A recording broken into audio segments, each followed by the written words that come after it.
오늘 우리에게 주시는 하나님의 말씀은 구약성경 출애굽기 19장 1절부터 6절까지의 말씀입니다. 이스라엘 자손이 애굽 땅을 떠난 지 3개월 되던 날 그들이 시내 광야에 이르니라. 그들이 르비딤을 떠나 시내 광야에 이르러 그 광야에 장막을 치되 이스라엘이 거기 산 앞에 장막을 치니라. 모세가 하나님 앞에 올라가니 여호와께서 산에서 그를 불러 말씀하시되 너는 이같이 야곱의 집에 말하고 이스라엘 자손들에게 말하라. 내가 애굽 사람에게 어떻게 행하였음과 내가 어떻게 독수리 날개로 너희를 업어 내게로 인도하였음을 너희가 보았느니라. 세계가 다 내게 속하였나니 너희가 내 말을 잘 듣고 내 언약을 지키면 너희는 모든 민족 중에서 내 소유가 되겠고 너희가 내게 대하여 제사장 나라가 되며 거룩한 백성이 되리라. 너는 이 말을 이스라엘 자손에게 전할지니라. 하나님의 말씀입니다. 사랑하는 성도 여러분, 여러분의 가정 속에 하나님의 위로가 충만하기를 간절히 소망합니다. 참 우리가 살아가는 데가 얼마나 빡빡하고 힘이든지 하나님의 은혜가 아니면 우리가 참 살아가기 어려운 그런 시대를 우리가 맞이하고 있습니다. 미국이든지 한국이든지 소용돌이치는 정치, 경제 이런 환경 속에서 예수님을 믿는 사람들이 어떤 마음을 가지고 살아가야 할 것인가, 특별히 자녀를 교육하는 우리 그리스도인들에게 있어서 이런 성적인 정체성, 캘리포니아 지역에서 일어나고 있는 동성연애의 확산적인 바람, 중고등부와 어린 아이들에게 이르기까지 세상의 악한 물결들이 휩쓸려 들어오고 있을 때에 우리 그리스도인들이 어떻게 살아가며 우리 자녀들에게 어떻게 말씀을 가르치며 우리 부모들이 어떻게 모범을 보이는가 하는 것은 너무나 중요한 일입니다. 사랑하는 성도 여러분, 하나님께서 이 시간 저희들을 부르시고 말씀을 듣게 하셨습니다. 그 말씀을 우리에게 선포하기 위하여 예수님께서 우리를 택하여 부르셨습니다. 우리로 나가서 하나님의 말씀을 선포하고 진리를 가르치고 세상과 구별되는 거룩한 삶을 살라고 저와 여러분들 예배 자리에 불러주시고 저와 여러분들이 말씀을 듣게 하시고 이 예배를 통하여 새로운 힘과 능력 주시기를 우리 하나님은 기뻐하십니다. 우리가 마음의 문을 열고 말씀의 아멘으로 화답하면서 새로운 힘을 얻는 귀한 말씀 나눔 시간이 되기를 간절히 소망합니다. 오늘은 19번째 구속사 강해 설교 시간입니다. 구속사라고 하는 것은 하나님께서 우리를 어떻게 구원하신가라고 하는 그런 프레임을 가지고 성경을 보고 해석하고 연구하는 것입니다.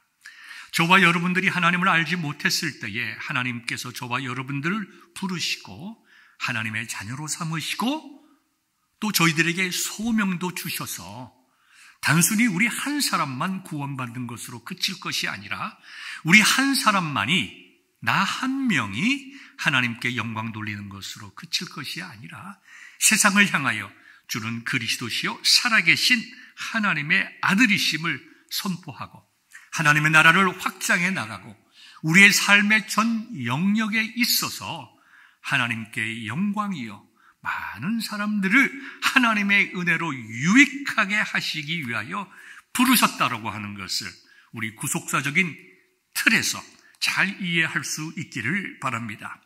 우리가 지난번 18번째 시간에는 이스라엘 백성이 홍해를 건너는 그 홍해 사건의 의미를 생각해 보았습니다. 이스라엘 백성들을 하나님께서 출애굽하게 하셨습니다. 그들의 고난을 들으시고 그들을 불쌍히 여기시고 그들을 인도해 내셨습니다. 그들이 기쁨과 찬양으로 감사함으로 출애굽을 했습니다. 그들이 이제 가나안 땅을 향하여 걸어갑니다. 그런데 넉넉 잡고 한 달이면 갈 수 있는 그 길을 하나님께서 방향을 틀어서 광야길로 들어가게 하시면서 이제 남쪽으로 향하여 홍해 앞에 세우셨습니다. 이 길이 아닌데 하나님께서 왜 우리를 바닷가에 세우셨을까? 그런데 뒤에서는 애굽 군사들이 몰려옵니다. 하나님의 말씀을 보면 하나님께서 바로의 마음을 강팍하게 하사 그 마음을 돌려서 이스라엘 백성을 다시 노예로 잡아오기 위하여 최대의 군사를 파송을 했습니다. 앞에는 홍해요, 뒤에는 애굽의 군사들이 몰려옵니다. 이스라엘 백성들이 하나님 앞에 부르짖습니다. 기도하는 소리가 아닙니다. 하나님, 이게 뭡니까? 도대체 우리를 출애굽시키셨으면 기쁘게 찬양하며 정말 즐겁게 가나안 땅으로 가게 하셔야지 왜 우리를 이 바닷가에 세우시고 뒤에 애국 군사를 오게 하셔서 여기서 다 죽게 하십니까?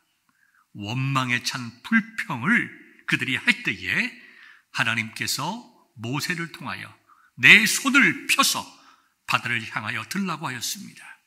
그때에 홍해 바다가 갈라졌습니다. 그리고 이스라엘 백성들이 홍해를 건너가게 되었습니다. 홍해를 건너가게 되었다는 사건도 중요하지만 왜 하나님께서 이스라엘 백성들로 하여금 그와 같이 죽음 앞에 서게 하셨는가? 그것에 대한 이해가 더 중요한 것입니다. 우리가 살다 보면 죽음 앞에 서 있을 때가 있습니다. 여러분들 우리 인생을 살아가다 보면 그런 경험들이 있죠. 아, 나 이제 정말 죽었구나. 내가 병들어 죽는가 보다. 내 비즈니스가 망해서 죽는가 보다. 내 자식 때문에 내 소망이 끊어졌다. 내가 이제 망하는가 보다. 우리는 죽음 앞에 서 있을 때가 많이 있습니다. 하나님께서 왜 나를, 우리 집을, 우리 가정을, 내 자식을 이와 같이 어려움 속에 세우시는가? 우리는 이해하기 힘들고 이해하려고 애쓰다가 그것이 우리의 마음속에 다가오지 않을 때에 하나님을 원망하거나 하나님에 대한 믿음이 떨어질 때가 우리는 참 많이 있습니다. 그러나 사랑하는 성도 여러분, 하나님께서 이스라엘 백성들을 애굽에서 구원하셨을 때에 홍해 바다 앞에 빠져 죽게 하시려고 구원하시겠습니까? 아닙니다. 그래서 우리의 믿음은 우리의 환경이나 우리의 감정에 좌우되면 안 되는 것입니다. 하나님의 말씀만이 우리의 신앙과 생활의 유일한 기준인 줄 알아 신실하신 하나님의 말씀을 믿고 내 마음속에 있는 두려움, 내 마음속에 있는 불안, 내 마음속에 있는 회의를 진리의 말씀을 붙잡고 일어서는 것이, 그것이 그리스도인의 신앙생활입니다. 여러분들 인생에 어려움이 많이 있다 하더라도 흔들리지 않기를 바랍니다.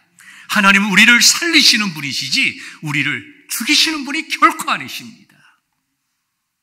이스라엘 백성이 홍해바다 앞에서 다 죽는 줄 알았지만 하나님께서 그 바다를 쫙 갈르셔서 마른 땅과 같이 걸어가게 하셨듯이 저와 여러분들과 우리들의 자녀들의 인생 속에 믿음의 사람들에게 주시는 하나님의 축복이 있음을 꼭 기억하시기를 주님의 이름으로 축원합니다.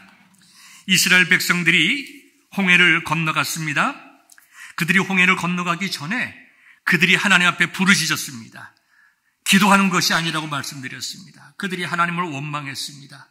그렇지만 하나님께서는 그 진노의 자식들, 조금 전, 며칠 전까지 하나님을 그렇게 감사하다고 찬양했던 그들이 낮에는 구름 기둥으로 밤에는 불 기둥으로 그들이 인도하시고 보호함을 받았지만 어떻게 하나님 앞에서 그렇게 원망할 수 있을까?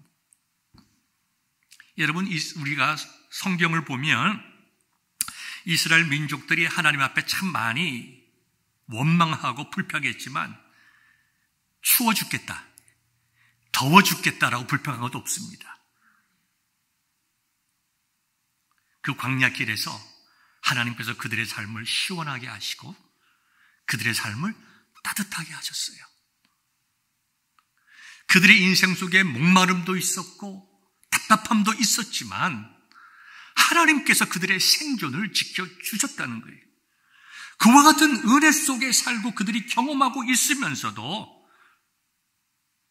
그들 앞에 있는 작은 일에 불평하고 힘들어 할 때에 하나님께서 홍해바다 앞에 세우시고 그 바다를 건너가게 하셨습니다. 그리고 울부짖는 그들에게 하나님의 영광을 선포하셨습니다.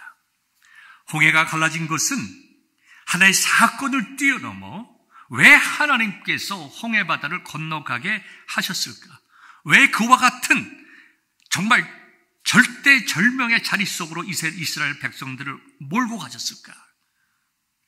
여러분, 식배라는 영화가 있습니다. 1956년 제가 태어나기 한 해 전에 만들어졌는데요. 아마 안 보신 분들은 거의 없을 것입니다.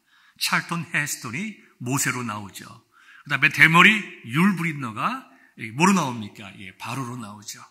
거기 보면 정말 스펙타클하게 바다가 쫙 갈라지죠. 하나님께서 몇천 년 뒤에 영화 식배를 통해서 하나님께서 영광 받으시기 위해서 그와 같은 일을 하셨나요? 아닙니다.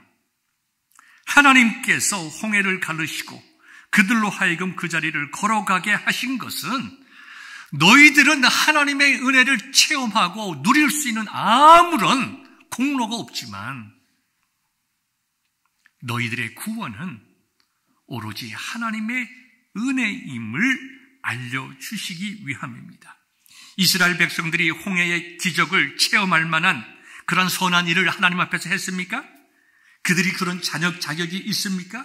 그들은 비겁한 사람입니다. 조금 전까지 하나님을 찬양하다가도 조금 어려움이 오자 하나님께 정말 원망했던, 자신들이 잘 되면 하나님 찬양하고 자신들이 좀 어려우면 하나님을 원망하는 세상 사람들이 우상을 섬기듯이 그렇게 하나님을 섬겼던 그들이지만 하나님은 그들의 행위와 상관없이 하나님의 언약에 충실하시고 하나님의 약속에 신실하셔서 그들을 구원하셨습니다. 베풀어 주신 그 은혜를 믿음으로 홍해를 건너갔습니다. 우리가 잘 아는 고린도 전서 10장에 보면 이렇게 나와 있습니다. 사도 바울이 고린도 교회 성도들에게 증거하는 말씀을 통하여 형제들아 나는 너희가 알지 못하기를 원하지 아니하노니, 짧게 말하면 형제들이여 반드시 기억하십시오. 우리 조상들이 다 구름 아래에 있고 바다 가운데로 지나며 모세에게 속하여 다 구름과 바다에서 세례를 받고 그랬습니다. 모세는 오실 메시아 예수 그리스도를 예표합니다. 우리가 다 모세와 하나 되어서 하나님의 인도하심을 따라 홍해를 통과했다는 거예요. 죽을 수밖에 없는 상황에서 모세의 말씀을 듣고 모세의 말을 듣고 그들이 그 믿음을 붙잡고 홍해 바닷속으로 들어가서 건너갔다는 것입니다. 우리가 세례를 받습니다. 우리가 세례를 받는 것은 구원받았기 때문에 세례를 받는 것이 아니라 우리가 예수 그리스도를 우리의 구주로 영접했기에 그 영접함을, 내 신앙을 교회 앞에 고백하고 교회가 그를 믿음의 형제로 받아들이는 예식이, 그렇게 함으로 하나님께 영광 돌림, 온전한 은혜로 구원받게 된 것을 인하여 하나님께 영광 돌리게 되는 예식이 세례입니다. 그렇기 때문에 우리가 신앙을 고백하고 세례를 받았다라고 하는 것은 우리가 정말 홍해를 건너간 거예요. 우리가 물리적으로는 홍해를 건너가지 않았지만 영적으로 저와 여러분들은, 예수 그리스도를 구주로 믿는 저와 여러분들은 이미 믿음으로 하나님께서 베풀으신 은혜를 체험하는 홍해를 건너가게 되었다는 것입니다. 하나님께서는 우리의 구원이 우리의 행위가 아니요 베풀어 주신 은혜를 믿음으로 받아들임으로 구원받게 된다고 하는 것을 알려주시기 위하여 이스라엘 백성들을 홍해 앞에 두시고 그들로 하여금 그 놀라운 일을 경험케 하셨습니다. 그래서 우리는 이런 찬송을 부를 수 있는 거죠.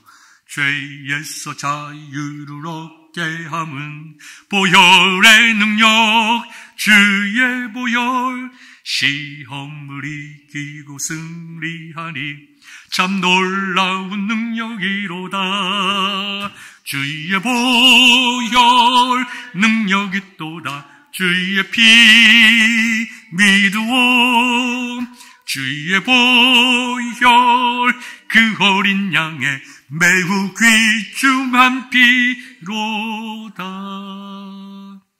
이스라엘 백성들이 죄에서 자유함을 얻었습니다. 그들이 죄 가운데 머물러 있을 때에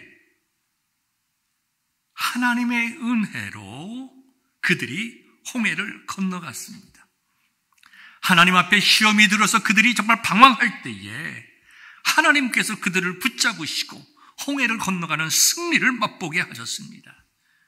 나의 힘과 공로가 아니라 우리 주 예수 그리스도의 십자가의 보혈, 우리 예수님을 상징하고 예표하는 모세와 다 믿음으로 하나 되어 내 능력으로 홍해를 건너간 것이 아니라 은혜, 십자가의 은혜로 우리가 홍해를 건너갔으니 이것이야말로 정말 하나님의 은혜요, 우리를 향한 변치 않으시는 하나님의 신실하심을 믿고 저와 여러분들 이제는 좌로나 우로나 치우치지 않고 바른 믿음의 삶을 살아가시기를 우리 주님의 이름으로 축원합니다.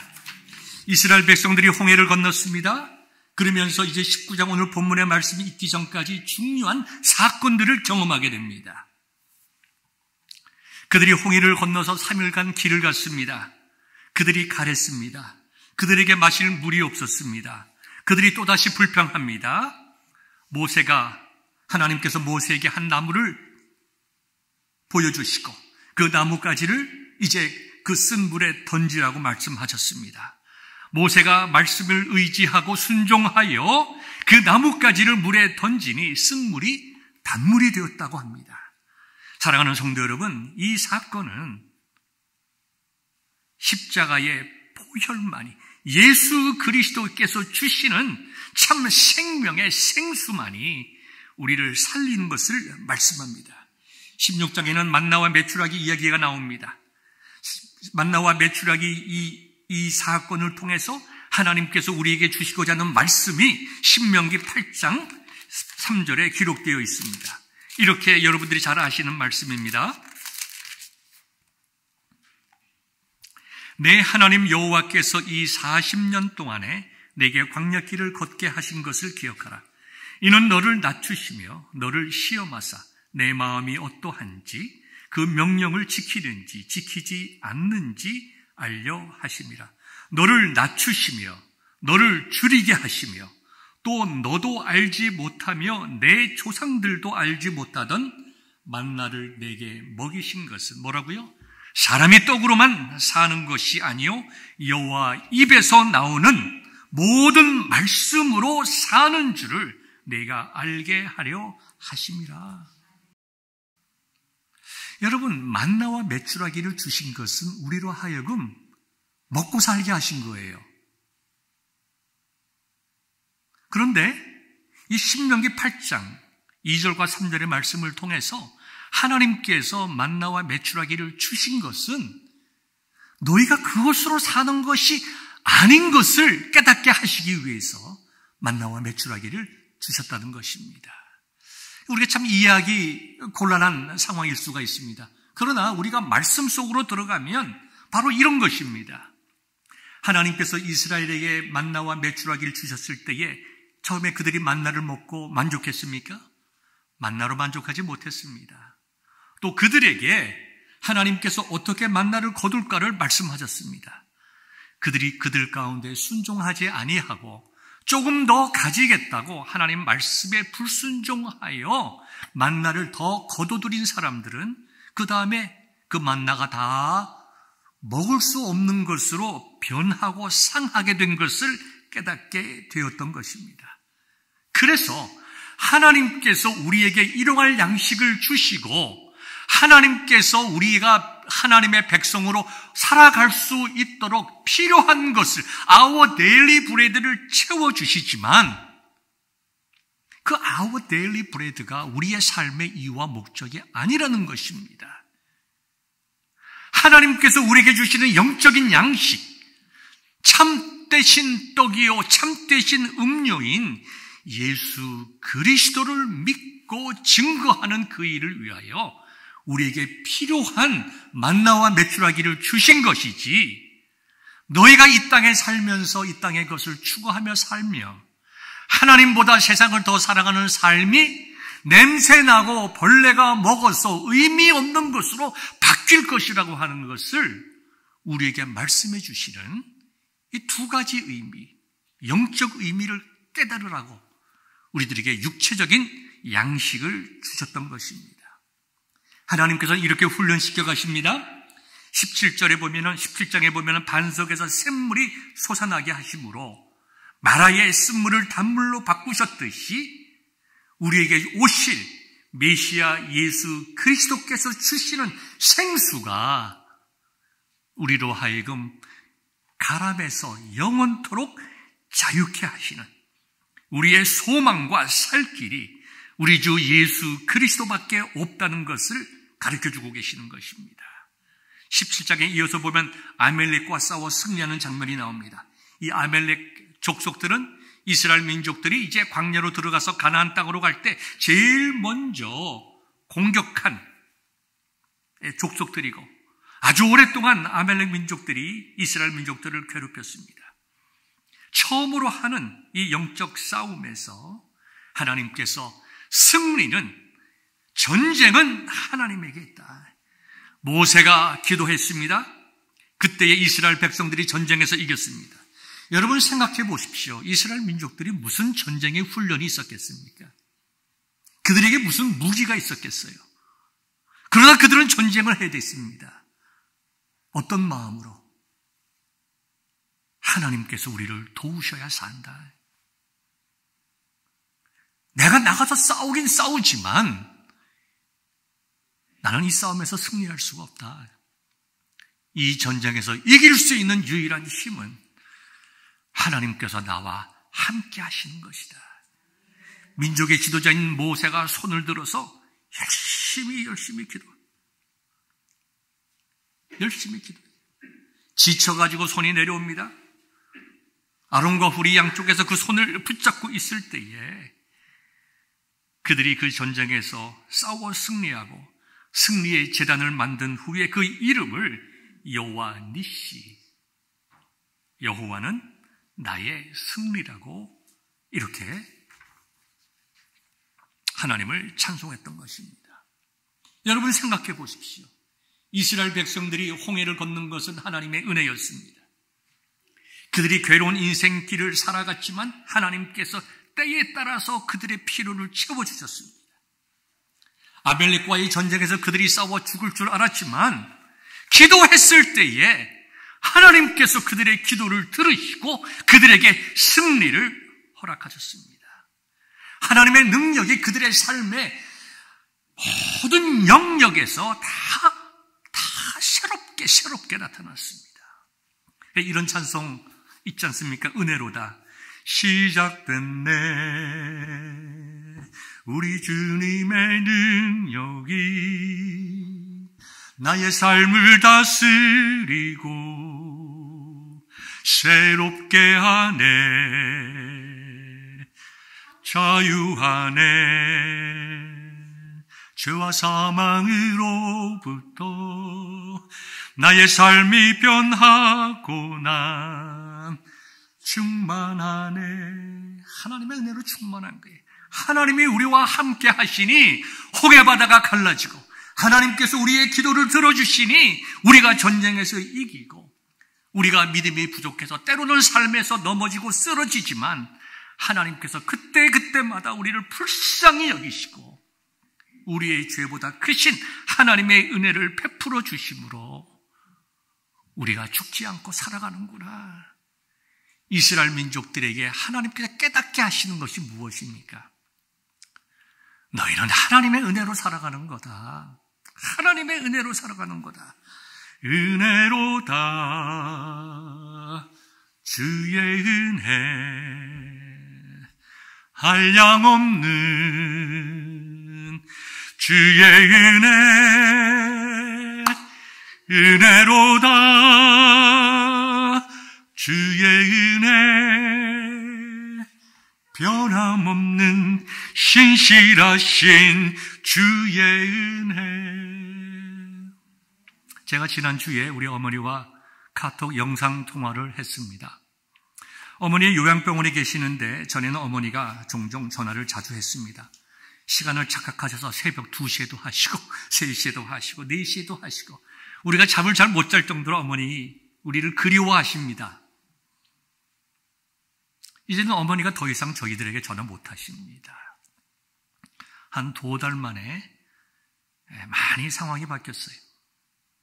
요양병원을 잘못 선택해서 어머니가 한 38일 요양병원에 계시면서 너무 건강이 악화됐습니다.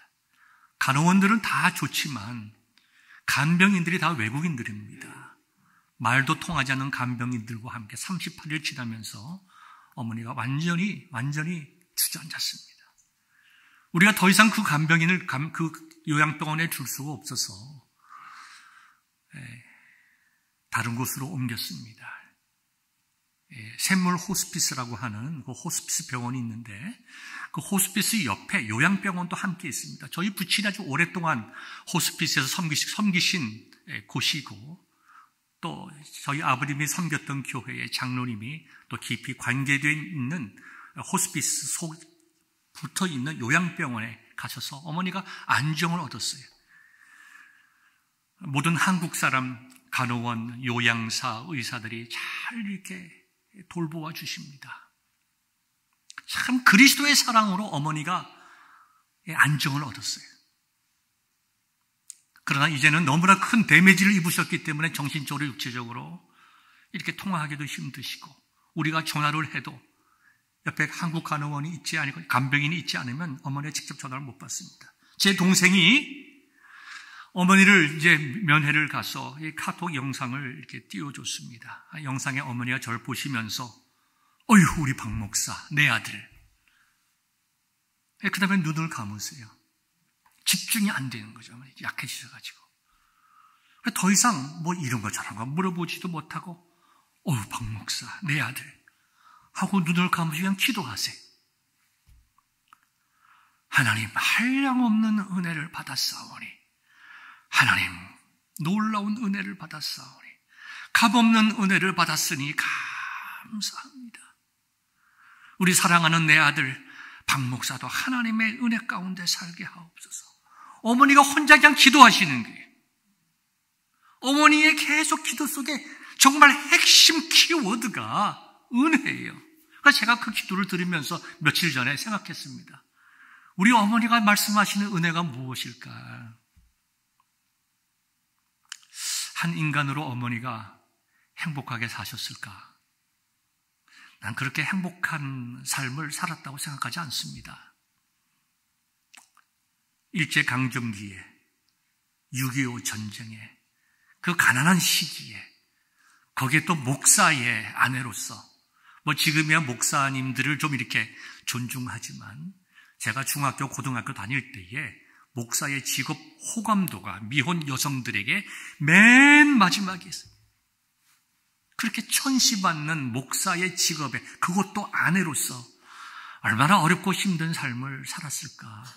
내가 어머니의 마음을 다 헤아리지는 못하지만 내가 직접 보았습니다. 이런 힘들고 어렵고 어떻게 보면 불행하다고 할 수 있는 인간적으로 볼 때에 행복하지 그렇게 행복하게 살지 못하고 늘 쪼들리고 잘 고생하고 이 어머니가 말하는 은혜가 뭘까? 어머니 다음에 또 통화해요. 반응이 없습니다. 전에는 반갑고 더 전화해라.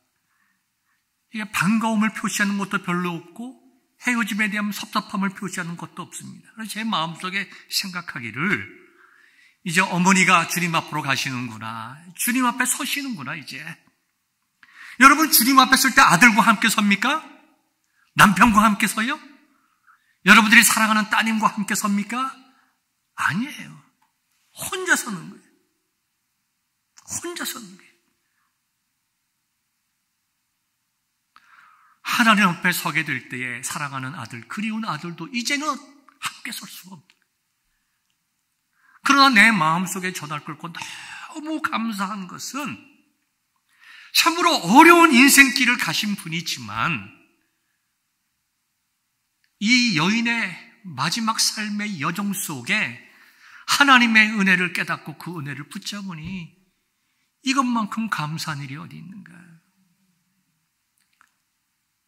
우리 어머니가 나로 하여금 하나님의 은혜 가운데 살아가게 해달라고 하는 기도하는 것이 과연 큰 교회를 유명한 목사가 훌륭한 목회를 하라고 하는 것일까? 아마 우리 어머니도 그런 생각을 가졌을지 모르겠어요. 아들에 대한 기대를. 그러나 하나님 앞에 서는 그 순간에 우리 어머니가 자식에게 바라는 그 은혜가 뭘까? 여러분, 홍해를 건너가는 이스라엘 백성들이 누렸던 그 은혜에 대한 체험 아닐까요? 인생의 쓴물을 단물로 만드시는 그 은혜를 경험하는 것 아닐까요? 그 가란 심령 속에서 바위를 터뜨려서 샘물이 솟아나게 하시고 그 샘물을 마시는, 우리가 이 샘물을 마실 아무런 공로가 없지만 하나님께서 웬일인지 나로 하여금 이 생수를 마시게 하시는구나. 내가 하나님 앞에 죄인임에도 불구하고 하나님께서 이 생수 마시게 하는구나. 그것이 은혜죠. 그것이 참된 은혜를 체험하는 거죠.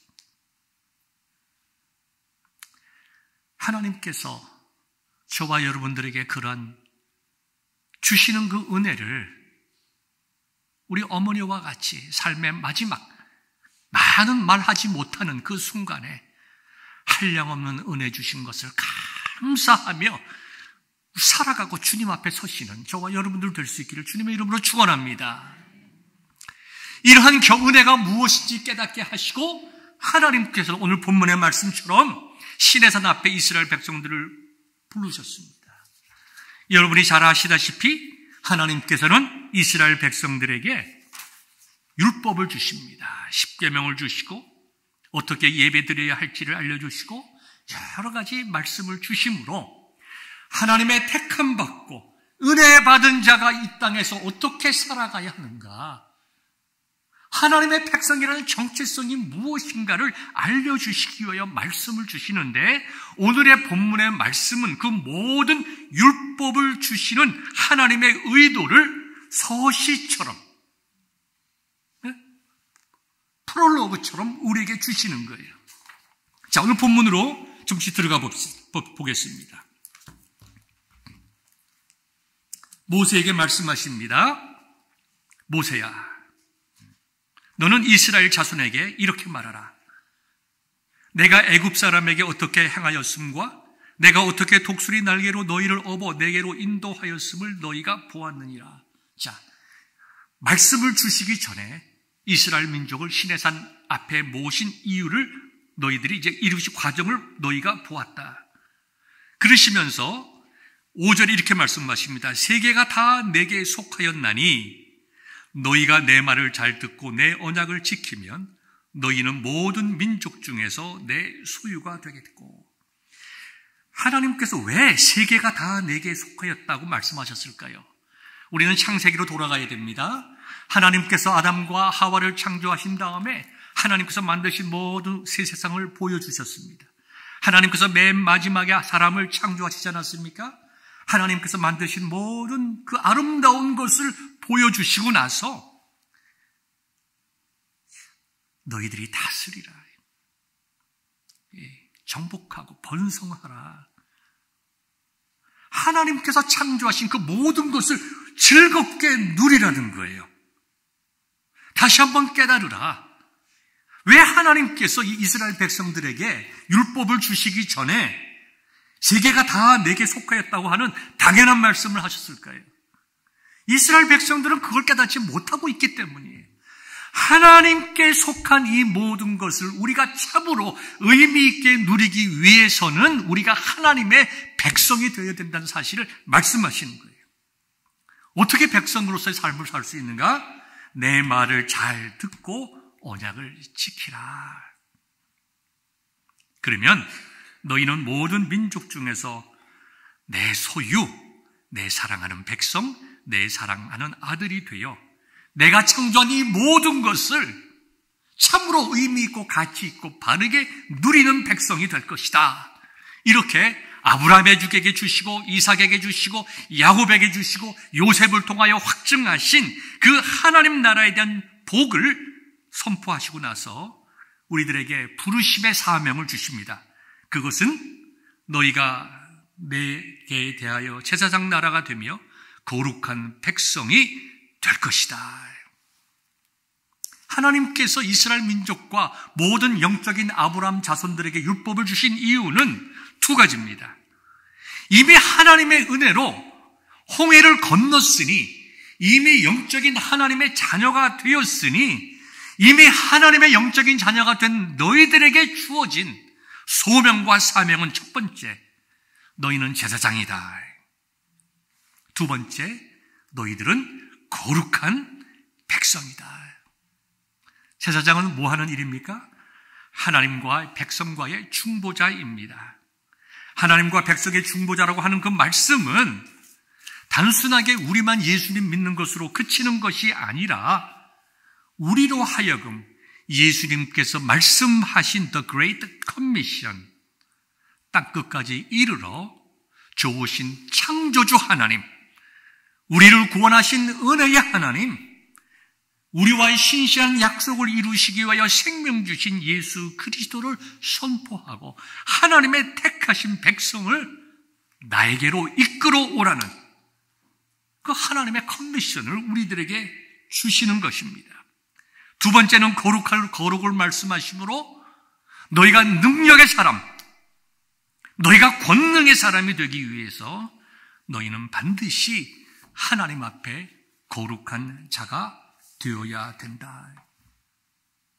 하나님 앞에서의 개인적인 삶의 통목, 거룩, 또 하나님 앞에서 우리에게 주신 사명, 하나님 나라의 확장을 위해서 구원받은 백성들에게 이제 구체적인 말씀을 주시겠다는 것입니다. 이제 말씀을 맺고자 합니다. 사랑하는 성도 여러분, 저와 여러분들은 영적으로 홍해를 건너간 사람들입니다. 은혜로 구원받은 사람들입니다. 그러므로 우리가 하나님 앞에 서는 그 순간 우리에게 충만했던 그 하나님의 은혜를 찬양하며 우리가 하나님 앞에 나아가야 되는 순간을 맞이하여야 합니다. 그때까지 하나님께서는 우리를 부르셔서 우리로 하여금 하나님의 영광을 드러내고 맡기신 사명 감당하고 우리가 주 안에서 서로 사랑함으로 하나님 안에서의 예배를 온전히 드릴 수 있도록 하나님께서 저와 여러분을 부르셨습니다. 이 예배로의 부름, 우리가 그것을 위해서 다음 시간부터 우리가 계속해서 말씀을 나눌 텐데, 나는 하나님의 은혜로 예배드리는 자가 되었다. 하나님께서 나 같은 죄인을 구속하셔서 예배드리는 자로 만드셨다. 거룩한 자로 세워주셨다. 고린도서 7장 1절에 있는 말씀과 같이 사랑하는 자들아, 이 약속을 가진 우리는 하나님을 두려워하는 가운데 거룩함을 온전히 이루어 육과 영과 온갖 더러운 것에서 자신을 깨끗하게 하자. 예배자의 정신입니다. 예배자의 삶입니다. 이제 계속적으로 이어지는 말씀들을 통해서 은혜받은 우리들, 이제는 하나님을 찬송하며 믿음으로 살겠다는 결단에 이르는 그와 같은 기쁨과 감사가 여러분의 삶과 산업과 가정 위에 충만하시기를 우리 주님의 이름으로 축원합니다. 기도하겠습니다.